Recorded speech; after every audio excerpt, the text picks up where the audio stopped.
తిరుపతిలో విశ్వ హిందూ పరిషత్ లలిత భారతి ప్రధాన కార్యదర్శి బజరంగ్ లాల్ బాగ్దా మీడియా సమావేశాన్ని ఏర్పాటు చేశారు. శ్రీవారి లడ్డు ప్రసాదం కల్తీ నెయ్యి వినియోగంపై సమగ్ర దర్యాప్తు చేయాలని, శ్రీవారి లడ్డులో జంతు కొవ్వు అనే పదం మాలో తీవ్ర బాధను కలిగించిందని స్వామీజీలు మండిపడ్డారు. ఈ అంశంపై సమావేశమై తీర్మానం అన్నారు. కల్తీ నెయ్యి అంశంపై ప్రభుత్వాలు నిజనిజాలు నెగ్గు తేల్చాలని, దోషులకు శాశ్వత కారాగార శిక్ష విధించాలని ఆవేదన వ్యక్తం చేశారు.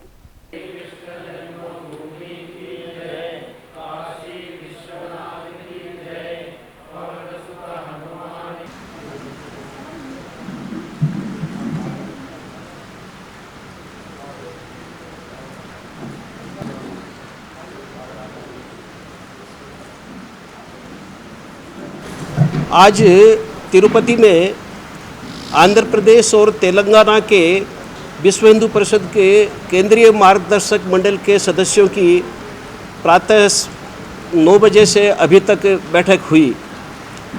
बैठक में हिंदू समाज के सामने प्रस्तुत विभिन्न चुनौतियों पर चर्चा हुई और चर्चा में सभी संतों ने बड़ी गंभीरता से भाग लिया।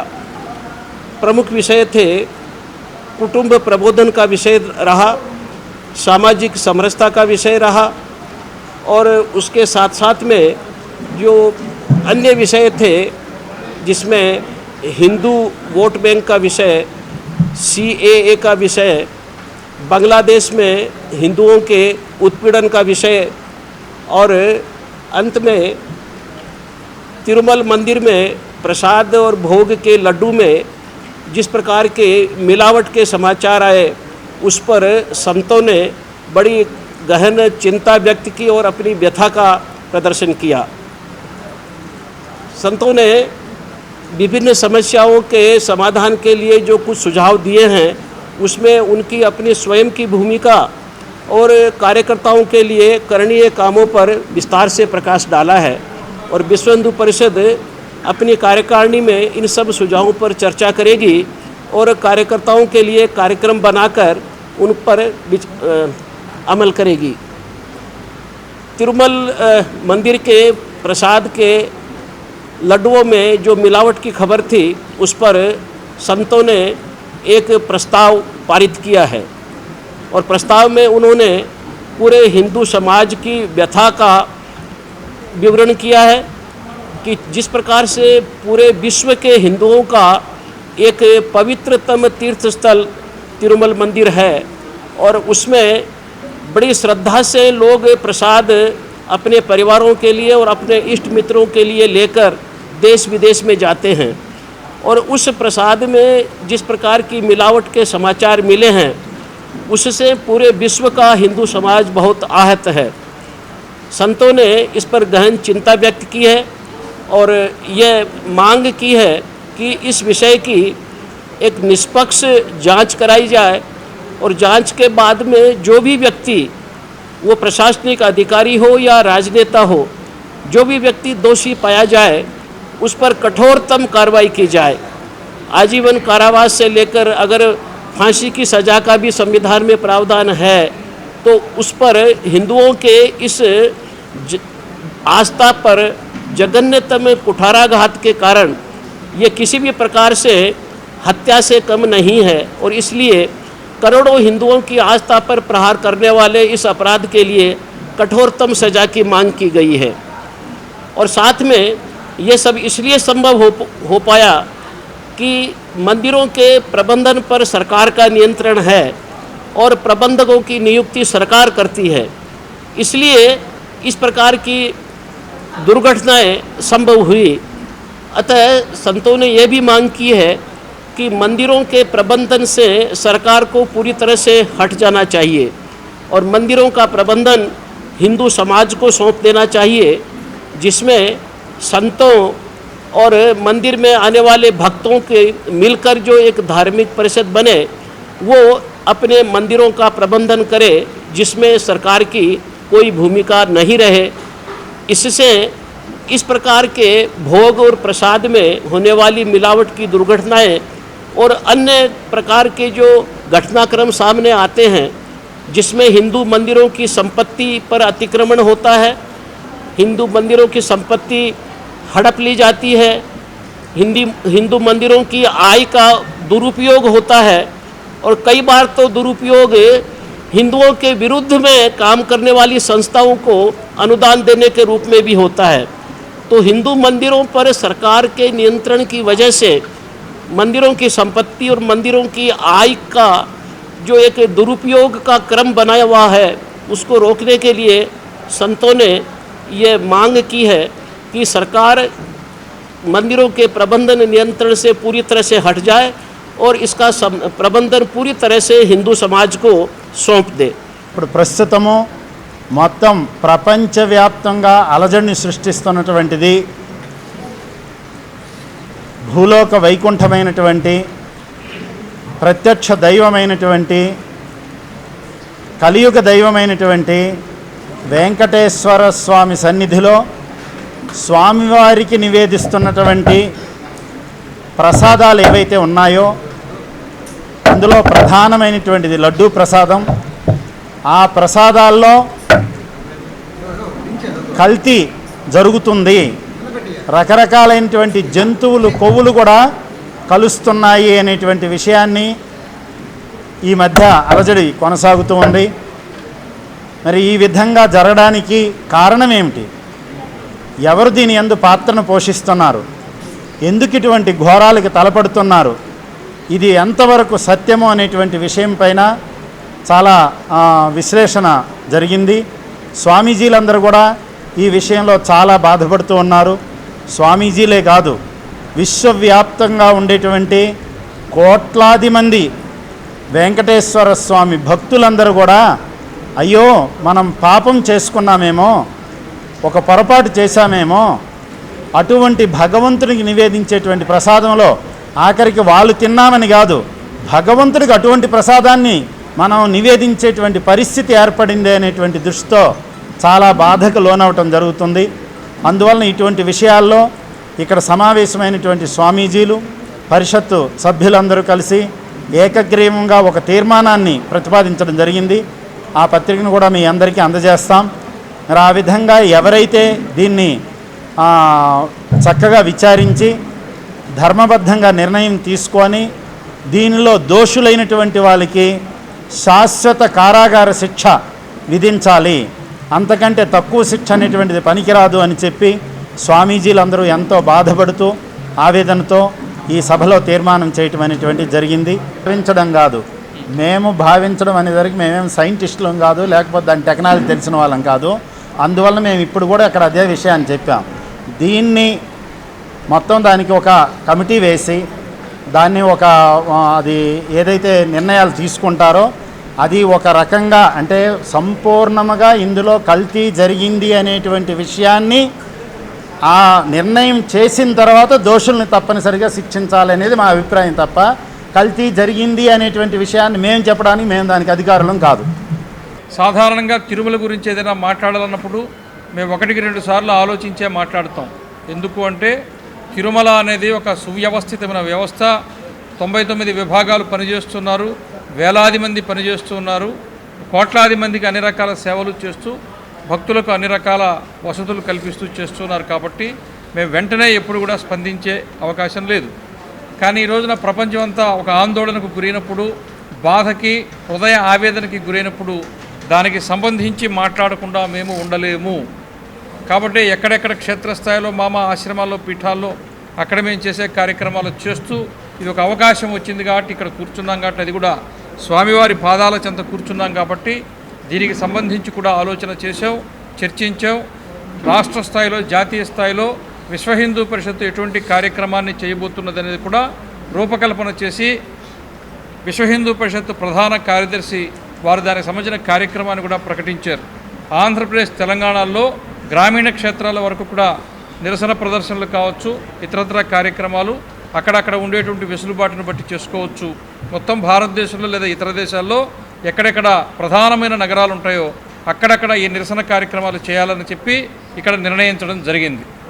కాబట్టి అక్కడ కల్తీ జరిగిందా లేదా అనేది కాదు, కానీ ముందు సమాజంలోకి ఒక అంశం వెళ్ళిపోయింది. ఈరోజు అందరూ కూడా బాధతో ఉన్నారు. కాబట్టి ఇప్పటివరకు వచ్చేటువంటి అనేక రకాలైనటువంటి వార్తలు, అనేక విశ్లేషణలు, అనేక రకాల నివేదికలు ఇవన్నీ కూడా అక్కడ ఏదో జరిగిందన్నటువంటి విషయాన్ని ప్రస్ఫుటంగా తెలియజేస్తున్నాయి. కాబట్టి దీని మీద సమగ్రమైన విచారణ జరగాలని, సుప్రీంకోర్టు సిట్టింగ్ జడ్జి చేతది విచారించబడాలని, విచారణలో నిర్ధారణ అయిన తర్వాత ఎవరెవరైతే దీంట్లో దోషులుగా ఉండబోతున్నారో వాళ్ళని చట్ట ప్రకారము కఠినంగా శిక్షించాలని చెప్పి కూడా ఇక్కడ ఏర్పడినటువంటి సభ తీర్మానం చేసింది. ఈ విధంగా తిరుమల యొక్క పవిత్రత కాదు, ఉభయ రాష్ట్రాల్లో ఉండేటువంటి దేవాలయాల్లో తిరుమల తిరుపతి దేవస్థానంతో సహా ఇతర దేవాలయాల్లో కూడా హైందవేతరులు ఎవరు ఉద్యోగాలు చేస్తూ ఉన్నారో వాళ్ళందరినీ వేరే వేరే శాఖలకు తరలించి అక్కడ ఎవరు కూడా హైందవేతరులు దేవాలయ వ్యవస్థలో ఉండకూడదని కూడా మేము తీర్మానం చేశాం. కాబట్టి ఈ విధంగా దేవాలయ వ్యవస్థకు సంబంధించి గతంలోనే చట్టము సవరించబడిన దానిని బట్టి ఆంధ్రప్రదేశ్ ధార్మిక పరిషత్ ఏర్పడి ఉన్నది. దాని వెంటనే రాష్ట్ర ప్రభుత్వం ఏర్పాటు చేయాలని, దాని ఆధ్వర్యంలోనే ₹1 కోటి అంతకంటే తక్కువ ఉండేటువంటి దేవాలయాల విధి విధానాలు నిర్ణయాలన్నీ కూడా ఆంధ్రప్రదేశ్ ధార్మిక పరిషత్తు ఆధ్వర్యంలో జరగాలని తక్షణము ఈ 2 రాష్ట్ర ప్రభుత్వాలు కూడా దాన్ని ఏర్పాటు చేయాలని చెప్పి కూడా ఇక్కడ తీర్మానించడం జరిగింది.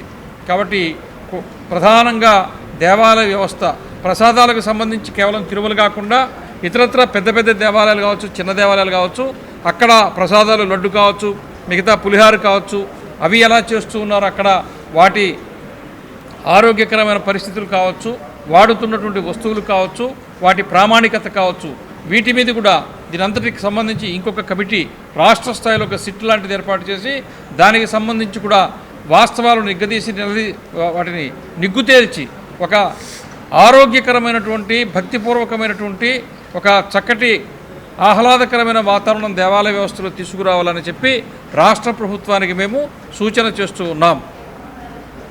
తిరుమల క్షేత్రానికి రాగానే ఒక పవిత్రమైన భావన వాతావరణం ఉండేది. కానీ జగన్మోహన్ రెడ్డి ప్రభుత్వం వచ్చిన తర్వాత ఆయనకి హిందుత్వం మీద విశ్వాసం ఆయనకి లేదు. ఎందుకు లేదు అంటే ఏ రోజు ఆయన డిక్లరేషన్ మీద సంతకం పెట్టలే. అబ్దుల్ కలాం గారు పెట్టారు, సోనియా గాంధీ గారు పెట్టారు, అలాగే చాలామంది రాష్ట్రపతులు కానీ ఇతర దేశాల అధినేతలు వచ్చినప్పుడు అన్యమతస్తులు ఎవరైనా డిక్లరేషన్ మీద సంతకం పెట్టి వెళ్ళాలి తిరుమల క్షేత్రానికి. ఏనాడు జగన్మోహన్ రెడ్డి హిందుత్వం మీద విశ్వాసం ఈయనకి లేదు, వెంకటేశ్వర స్వామి మీద అసలే విశ్వాసం లేదు.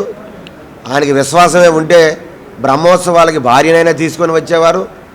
ఎంతటి దౌర్భాగ్యం అంటే ₹3.5 కోట్ల ఖర్చు పెట్టి తిరుమల గోపురాన్ని తాడేపల్లి వారి ఇంటి ముందు 3.5 కోట్లతో ప్రజాధనాన్ని ఖర్చు పెట్టి, హిందువుల ధనాన్ని ఖర్చు పెట్టి ఆయన సెట్ వేసుకున్నారు. అది ఎంత అపచారం. సరే, అర్చకులు వచ్చి ప్రసాదం ఇచ్చారు. ప్రసాదం ఇస్తే తన భార్య భారతి ఆ టిష్యూ పేపర్లు వేసి పక్కన పడేశారు. కోట్లాది మంది హిందువులు చూశారు, దిగ్భ్రాంతి చెందారు. కాబట్టి తిరుమల క్షేత్రం పూర్తిగా సర్వనాశనం అయిపోయింది. ఏ రోజైతే అంటే తిరుమల క్షేత్రం తాలూకా ఆ భగవంతుడు ఆయన కాదు, ఆ క్షేత్రం తాలూకా పవిత్రతని చాలా వరకు వీళ్ళు నాశనం చేశారు. భక్తులు బాధ పెడుతున్నారు, గగ్గోలు చెందుతున్నారు. Down down Jagan, down down EO అని మా అన్నప్రసాద క్షేత్రంలోనే ధర్నాలు చేశారు. మన అందరం చూసినవే. చంటి పిల్లలకి పాలు ఇవ్వలేకపోయారు. తల్లులకి కనీసం గంటల తరబడి క్యూలో ఉంటే అన్నప్రసాదం ఏమాత్రం దర్జోజనం కూడా ఇంతకుముందు ఇచ్చేవారు. ఆ వైసీపీ పాలనలు అది కూడా లేకుండా చేశారు. చివరికి ఎంత స్థితికి దిగజార్చారంటే ఆయన సుబ్బారెడ్డి గారు ఆ సేవలు ఎంత చేయండి, ఆ లడ్డూ ప్రసాద్ ఎంత పెంచండి, గదులు 500 ఉందా 1500 చేయండి, ఆ తోమాల సేవ ఎంత ఉందా అంత చేయండి అని సంతలో కూరగాయల వ్యాపారంలాగా మాట్లాడారు. కోట్లాది మంది హిందువుల మనోభావాలు గాయపడ్డాయి. ఇంకా దాపురం ఏంటంటే ఇంకా ఘోరం అంటే తిరుమల వెబ్సైట్లోకి యేసయ్య స్తోత్రాలు వెళ్ళిపోయాయి. ఎలాగ వెళ్ళిపోయాయి? ఆ వెబ్సైట్లోకి బయట వాళ్ళు ఎవరైనా చూపించగలరా?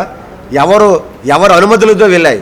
ఈరోజు ఇటువంటి దిగ్భ్రాంతకరమైన విషయాలన్నీ కూడా బయటకు వస్తున్నాయి. ఆల్ఫా అనేటటువంటి సంస్థకి ఈ నెయ్యి ₹320. ఈరోజు సామాన్యమైన వ్యక్తులు మనం నెయ్యి కొని ఏదైనా చేద్దామంటే కనీసం ₹800 పైనే ఉన్నది. అటువంటిది వెంకటేశ్వర స్వామికి డబ్బు లేదా? వెంకటేశ్వర స్వామికి అడిగితే ఇచ్చే దాతలు లేరా? ₹320 అత్యంత పనికి మాలినటువంటి అలాంటి నెయ్యితో స్వామివారికి నైవేద్యం పెట్టి దుస్థితి కల్పించారు గత ప్రభుత్వ పాలకులు. ఇది జగమెరిగిన సత్యం. ఈరోజు అటువంటి దిగ్భ్రాంతకరమైన వార్తలు వింటున్నాం. కఠినంగా దీనిపైన ఈ వ్యక్తుల్ని విడిచిపెడితే పనికిరాదు. జగన్మోహన్ రెడ్డి గారు ఏ రోజైతే ధర్మకర్తల మండలిలో లిక్కర డాన్లు, మీ అందరికీ మీడియాకు దయచేసి ప్రతి హిందూకు తెలియాలి, శరత్ చంద్రారెడ్డి ఎవరండి వాడు? ఢిల్లీ లిక్కర కేసులో అరెస్ట్ అయిన వ్యక్తిని టీటీడీ మెంబర్గా నువ్వు పెడతావా? మరి ఎవరు దొరకలేదయ్యా నీకు? వెంకట్రామరెడ్డి వైఎస్ వివేకానంద రెడ్డి హత్యలో ముద్దాయి, వాడు ఒక ధర్మకర్త టీటీడీ వెంకటేశ్వర స్వామికి. ఇలాంటి హైకోర్టులో ముద్దాయిలుగా కేసుల్లో ట్రైల్గా ఉండే వ్యక్తుల్ని 72 మందిని నువ్వు జంబో ధర్మకర్త మండలి వేశావు. అందులో ఒకడైనా ధార్మికంగా ఉన్నాడా? వెంకటేశ్వర స్వామి గౌరవించిన వాడు ఉన్నాడా? వెంకటేశ్వర స్వామి తాలూకు అక్కడ ఉండేటువంటి కార్యక్రమాలపైన విశ్వాసం ఉండేవాడు ఉన్నాడా? ఇలాంటి వ్యాపారస్తుల్ని, దోపిడీదారుల్ని టీటీడీ బోర్డులో వేస్తే లడ్డూలో నాణ్యత పోదా? లడ్డూలో కల్తీ చేయరా? వారికి ఏం తెలుసని 320 రూపాయలతో మీరు టెండర్లు పాటిస్తే ఎన్ని చేతులు మారాయి? తమాషా చేస్తున్నారా హిందూ సమాజం అంటే? చూస్తూ ఊరుకుంటామా సాధు సంతులవి? కపర్దార్, ఇంతవరకు ఇలాంటి మీ ఆటలు సాగాయి, ఇక ఆటలు మేము సాగనేమో. తప్పనిసరిగా ఈరోజు దేశవ్యాప్తంగా ప్రతి హిందూ గుండెలు పగిలాయి ఆక్రందనలతో. ఏదైతే మీ ప్రభుత్వం ఇంత జరిగినా కూడా కనీసం పశ్చాత్తాపం మీ ప్రభుత్వానికి లేదు. గత ప్రభుత్వానికి వైసీపీ నాయకులు ఒక్కరు కూడా సరే ఎవరి వల్ల జరిగింది మేము సరిదిద్దుకుంటాం అని పశ్చాత్తాపం లేదు. మేనమేషాలు చెప్తున్నారు. ఏమి తిరుమలలో 3 టెస్టులు జరిగిపోయాయని జగన్మోహన్ రెడ్డి మాట్లాడుతున్నారు. తిరుమలలో నాణ్యతను పరిశీలించే టెక్నాలజీ ఉందా? ఎందుకయ్యా మీరు అబద్ధాలు చెప్తారు? ఇంకా జగన్మోహన్ రెడ్డి గారు 3 విధాలు అంచెలంచెలుగా 3 విధానాలు నెయ్యిని పరిశీలించే తిరుమల క్షేత్రంలో ఉన్నదా? ఇంతవరకు ఉన్నదా? లేదు. ఉంటే గుజరాత్ ఎందుకు పంపించాలి మనం? కాబట్టి ఇంకా మీరు మాయ మాటలు చెప్పకండి. జగన్మోహన్ రెడ్డి గారు హిందూ సమాజాన్ని మోసం చేశారు. ఇంతవరకు కూడా మా తిరుమల క్షేత్రం అది వ్యాపార కేంద్రంగా మార్చారు మీరు. ఒక ఆధ్యాత్మిక క్షేత్రం, ఒక ధార్మిక క్షేత్రం తిరుమల, ప్రపంచ వైకుంఠం మా తిరుమల. మా వెంకటేశ్వర స్వామికి భక్తులను దూరం చేసే కుట్రలు చేశారు మీ అందరూ. మీ మంత్రులు వాగారు. విగ్రహాలు విరిగిపోతే బొమ్మలే కదా, చెయ్యి విరిగిపోతే బొమ్మే కదా. విజయవాడ కనకదుర్గం వెండి శవాలు మాయమైపోతే ఏముంది, వెండే కదా, 30 లక్షలు కొనేస్తాం మేము. అంతర్వేదిలో రథం తగలబడిపోతే ₹1 కోటి కదా, చెక్కే కదా, చేయించేస్తాం. తమాషా చేశారు. కాబట్టి వెంకటేశ్వర స్వామి ఆటలాడినటువంటి ఎవడు కూడా పుట్టగతులు లేకుండా పోయారు. కాబట్టి ఒక్కసారి మళ్ళీ మేము హెచ్చరిస్తున్నాం. తప్పనిసరిగా మీ తప్పులు ఒప్పుకోండి. వెంకటేశ్వర స్వామి దగ్గర క్షమాపణ కోరండి. స్వామివారు మా వెంకటేశ్వర స్వామి తప్పు చేస్తే మేము పశ్చాత్తాపడితే క్షమిస్తాడు. ఇంకా ఈ తప్పులు కప్పిపుచ్చి హిందూ సమాజాన్ని, మా దేవుణ్ణి మాయం చేశారు, మా దేవుణ్ణి అపకీర్తి చేశారు, అపచారం చేశారు, మా లడ్డూ పవిత్రతను భంగం చేశారు. ఇంకా మీరు తప్పుడు మాటలతో హిందూ సమాజాన్ని తప్పు పెడితే, తప్పుదో తీసుకువెళ్తే ఊరుకునేది లేదు. దీనికోసం రేపు మన అడ్మినిస్ట్రేటివ్ పరిపాలన విభాగం ముందు పూజ్య స్వామీజీలు కొంతమందివి మేము మా మౌన ప్రదక్షిణ అక్కడ తెలియజేసి ఈవో గారికి కూడా వినతిపత్రం ఇస్తాం. దోషుల్ని కఠినంగా శిక్షించేంత వరకు శాంతియుతంగా మా ఉద్యమం కొనసాగుతుందని ఈ సందర్భంగా మేము విజ్ఞప్తి చేస్తున్నామండి. నమో వెంకటేశాయ.